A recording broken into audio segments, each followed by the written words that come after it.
विभा और विराज दोनों एक ही मोहल्ले में रहते थे। बचपन में साथ साथ खेलते, स्कूल जाते। दोनों के परिवार का आपस में प्यार भी बहुत था। इसलिए मेला देखने जाना हो, रामलीला देखनी हो या फिर कभी कभार सिनेमा जाना हो तो दोनों परिवार इकट्ठे ही जाते थे। विभा के परिवार में इसकी दादी को मिलाकर कुछ 5 मेंबर थे। उसके पिता पेशे से एक टीचर थे और माँ हाउसवाइफ थी। विभा से छोटी उसकी एक बहन थी, उसका नाम खुशी था। बहुत ही संस्कारी परिवार था।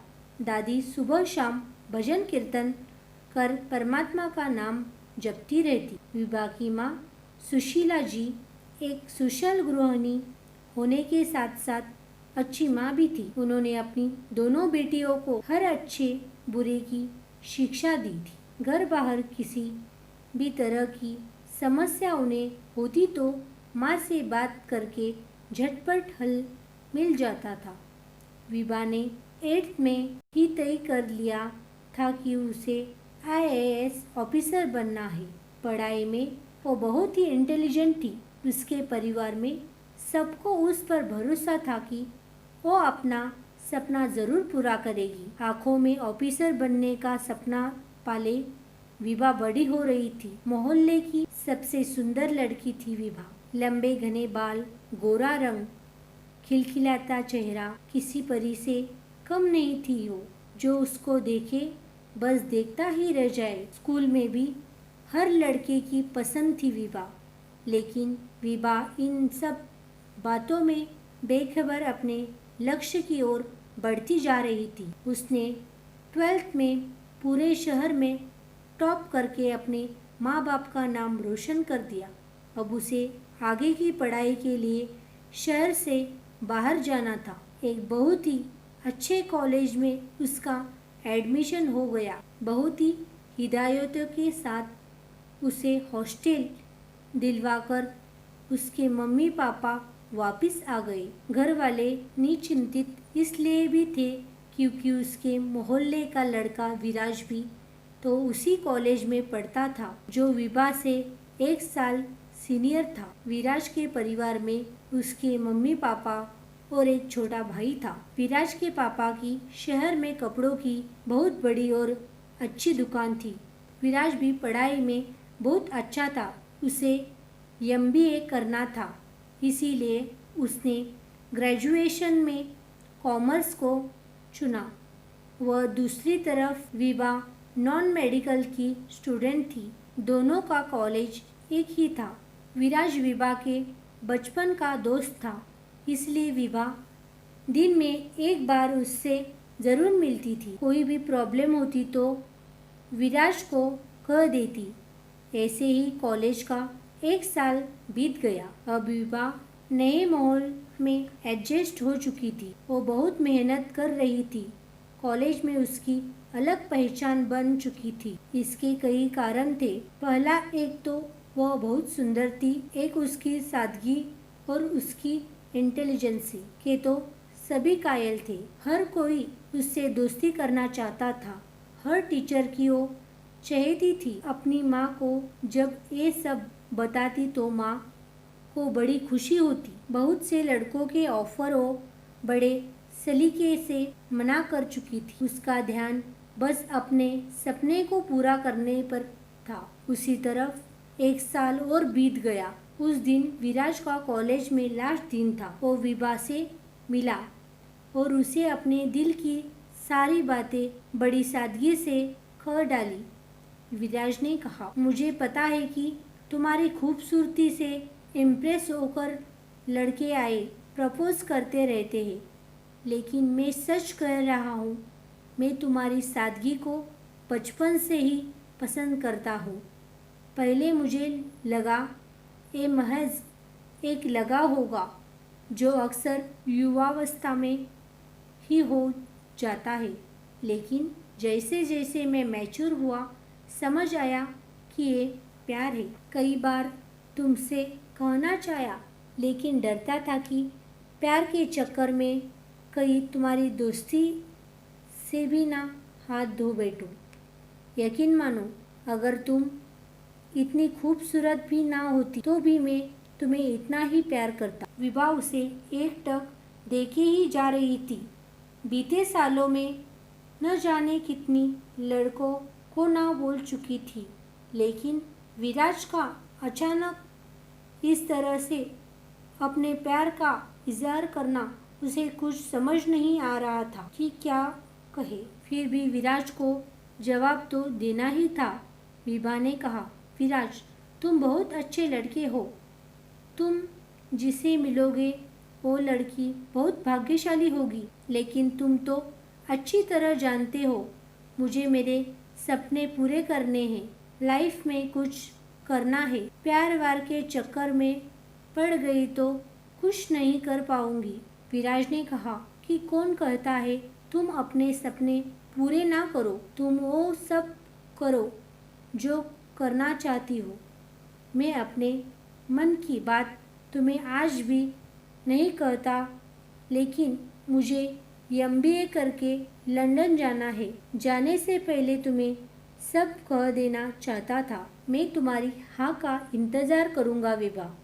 इतना कहकर विराज वहाँ से चला जाता है। विभा थोड़ी उदास हो जाती है। फिर सोचती है कि अगले हफ्ते घर जाऊंगी तो माँ को सब बता दूंगी। अगले हफ्ते विभा घर चली गई। अब की बार थोड़ी खोई खोई सी थी। माँ ने ये बात तुरंत भाप ली कि कोई तो बात है जो विभा बेचैन लग रही है। डिनर के बाद सब काम निपटाकर माँ बेटी छत पर चली गई। वहाँ जाकर माँ ने विभा से उसकी परेशानी का कारण पूछा तो विभा ने झट से वो सब बातें बता दी जो विराज और उसके बीच में हुई थी। विराज एक अच्छा लड़का था। घर में सभी उसे पसंद करते थे। उसकी माँ ने विभा को समझाया, अभी तुम अपनी पढ़ाई पर ध्यान दो, इसमें परेशान होने वाली कोई बात नहीं है। विराज अच्छा लड़का है, तुम दोनों सेटल हो जाओ, उसके बाद रिश्ता करने में कोई हर्ज नहीं है। देखा परखा लड़का है, परिवार भी अच्छा है। अपनी माँ को सब बताने के बाद उसके मन का बोझ हल्का हो गया। अपनी माँ को प्यार भरी झप्पी देकर वो सोने चली गई। कुछ दिनों बाद विभा को अगले सेशन के लिए कॉलेज जाना था। सारी तैयारी करके उसके मम्मी पापा उसे हॉस्टल छोड़ने चले गए। इस साल तो विराज भी नहीं था वहाँ, इसीलिए उसके मम्मी पापा को उसकी थोड़ी चिंता हो रही थी, लेकिन अपनी बेटी की समझदारी पर विश्वास भी बहुत था। विभा को भी विराज के बिना अच्छा नहीं लग रहा था। उसने अपना पूरा ध्यान पढ़ाई पर लगा दिया। वो कोई कमी नहीं छोड़ना चाहती थी। कॉलेज का लास्ट ईयर था। वो पूरी तरह पढ़ाई में रम गई। एक दिन सोहेल नाम के लड़के की नज़र विभा पर पड़ गई। वो उसकी खूबसूरती देखकर पागल हो गया। अगले ही दिन उसने विभा को प्रपोज कर दिया। विभा ने बड़े ही सलीके से उसे मना कर दिया, लेकिन अमीर घर का इकलौता साहिबजादा जो जिद पर अड़ गया कि उसे तो बिना किसी ही कीमत पर चाहिए, वो हर रोज उसे परेशान करने लगा। विभा बहुत तंग हो गई थी उसकी हरकतों से। वो परेशान रहने लगी थी।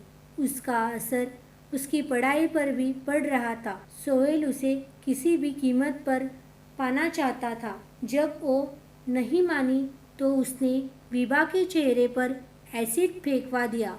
इस हादसे के बाद विभा की जिंदगी बदल गई। उसने जीने की उम्मीद छोड़ दी। हमेशा हंसती रहने वाली विभा की आंखों से आंसू नहीं सूखते थे। उसके परिवार से उसकी हालत देखी नहीं जाती थी। 2 साल बीत गए, लेकिन विभा तो जैसे पत्थर बन गई थी। उसका आत्मविश्वास खो चुका था। अपने आप को शीशे में देखने से डरती थी। उन्हीं सबके बीच विराज का आना हुआ। जब उसे विभा की हालत का पता चला तो उससे मिलने चला आया। विभा की ऐसी दुर्गति देखकर वो अंदर तक हिल गया। उसने अपनी आप को बड़ी मुश्किल से संभाला, बिल्कुल नॉर्मल होकर पहले की तरह बातचीत की और अगले ही दिन अपने मम्मी पापा के साथ विभा के साथ शादी का प्रस्ताव लेकर विभा के घर आ गया। विभा के परिवार वाले उनकी अच्छाई से अभिभूत हो गए। विभा ने विराज से अकेले में बात करने की इच्छा जताई।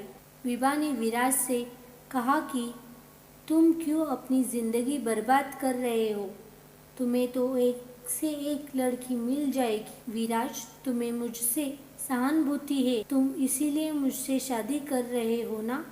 विराज ने कहा, हाँ मानता हूँ कि एक से बढ़कर एक लड़की मिल जाएगी, लेकिन तुम हो विभा। मैंने तुम्हें चाहा है, केवल तुम्हें। मैं तुम्हें आज भी इतना ही प्यार करता हूँ जितना पहले करता था, और तुमने जो सपना देखा था वो तुम अब भी पूरा कर सकती हो। मैं तुम्हारे साथ हूँ। विभा की आंखों से आंसू बहने लगे। वो विराज के गले लगकर खूब रोई। रोते रोते कह रही थी, मैं दुनिया की सबसे खुशनसीब लड़की हूँ जो तुम जैसा हमसफर मिला। दोस्तों, यही तो सच्चा प्रेम होता है, जो परिस्थितियाँ बदलने पर भी ना बदले, जो रंग रूप नहीं केवल मन देखे।